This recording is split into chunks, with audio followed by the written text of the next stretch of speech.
wait a minute. Friday, I had a good attitude. Sunday, I have a bad attitude. What is it that determines one's attitude?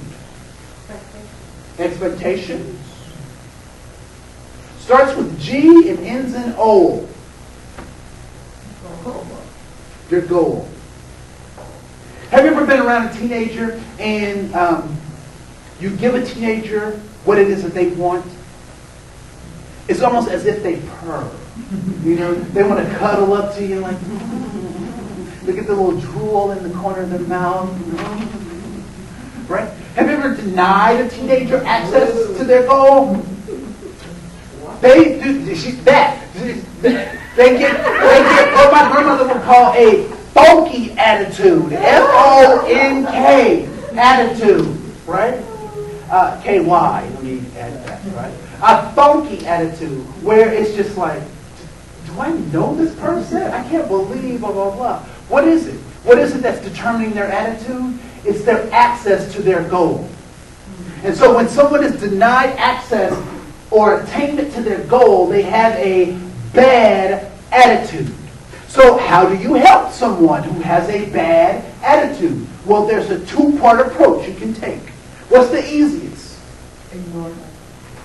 No, is that going to change your attitude? Is that going to change somebody's attitude? Ignore you. Right? To give them what they want. Help them get what they want. Right? So if I help them get what they want, then they have a good attitude. However, there may be opportunities or challenges in helping them to get what they want. They may not be mature enough to handle what it is that they want or their goal. They may not have the resources to monitor, maintain, keep, and secure what it is that they want. Or lastly, they may not have the resources wherewithal to contain what it is that they want. So at that point where what they want is no longer a viable option for them, then what becomes our responsibility?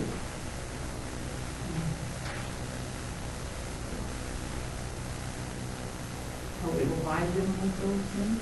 Help provide them with those things? I'm not providing nobody with nothing.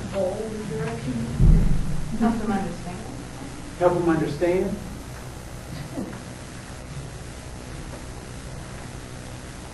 Is this my problem? Is this my problem? Yeah. No, it's not my problem. Oh, you're okay. This is not my problem. They have a goal that they can't reach. Is it my problem? No. No, it's not my problem. Whose problem is it? So who needs to come up with a solution? They do. So now it becomes my responsibility to help them come up with a solution. And so now we have, they're looking for significance, belonging, and safety. I'm going to tell you that any time that I encounter someone who is either homophobic, racist, or just counterculture, an anarchist, somewhere they're missing one of those. When I see people who are destitute, or I see people who have alcoholism or some other social maladies, it's typically because they're missing one of these. There's something there that they're not getting. Okay. Now I'm not talking about the folks who are chemically imbalanced through their biochemical nature. I'm not referring to those things, but I'm talking about people who are making choices to try to satisfy a need that they can't satisfy because they're not able to identify these things. Okay? Micro-Inequities. I'm still on the same topic. Any questions before I move on? Does this stuff make sense?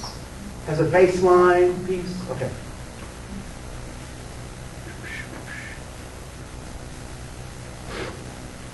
So I also have to clear the air on some other diversity stuff, because before we can move on, we have to start using the same kind of language to understand, or at least have the same concepts as we move forward. Now, the discs that you took up from the table, it's this same presentation. So, yep. So the disc is this presentation. You can take notes as you want, but I don't want you to feverishly do that and miss out on the opportunity to interact. So, first of all, let's talk about what diversity is not. Diversity is not political correctness. What is political correctness? Anybody heard that term before? Okay. It's fake. It's what? Fake. It's fake. Surface stuff. Surface bluff. What else? Saying it because it's expected. Saying it because it's expected. Avoiding ripples, avoiding reaction. Okay, trying to avoid ripples and reaction. Political correctness is a joke. It's become a joke, right? I mean, janitors aren't janitors anymore. They are custodial engineers. And I'm all about, increasing the level of professionalism and whatnot. But people don't know what to call people anymore. People get confused, do I say, well, they don't know what to call people, right? So I'm doing a workshop once, and a woman stands up, and she says, Andre, I just want to know, why are all the colored people moving into my neighborhood? How did the audience respond? Were you guys there? That's exactly what they did, right? And why did they go, because it's not politically correct. You're not supposed to say that, right? But the thing I thought was very interesting was, as the woman stood up, one of the things that I noticed about her, that it was clear that she did not have a lot of stamps in her passport. It was clear that she didn't go to the Midwest Ivy League schools and get this huge vocabulary of stuff, but she had a question that needed to be answered. And so what do you think my responsibility was to her? How do you think I responded to her? I answered her question.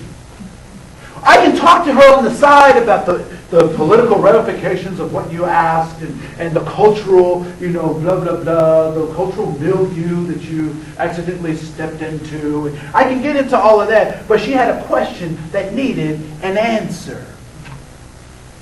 Because I've also been in other conversations where people have had the right words, they knew what to say, but my skin was crawling because I could hear and feel the darkness in their soul.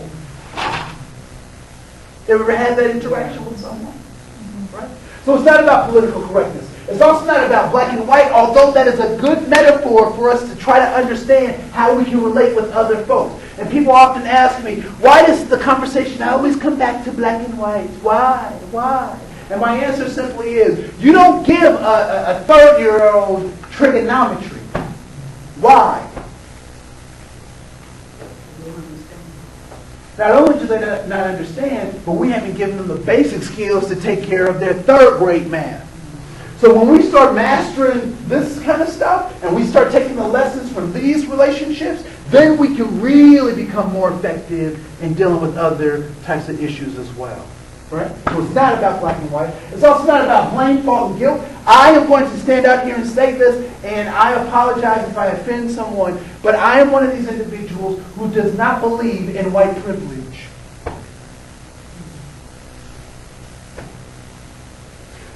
It's like giving trigonometry to a third grader. Typically, when our organizations start trying to have a conversation about white privilege, we're having conversations with people who haven't had this conversation yet. Nonetheless, how are they going to have a conversation about what their role in these issues are?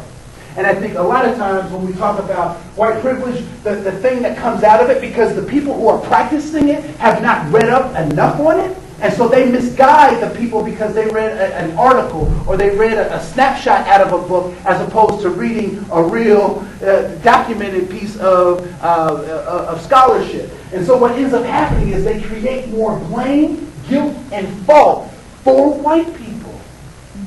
And so what happens if you are a white ally and you want to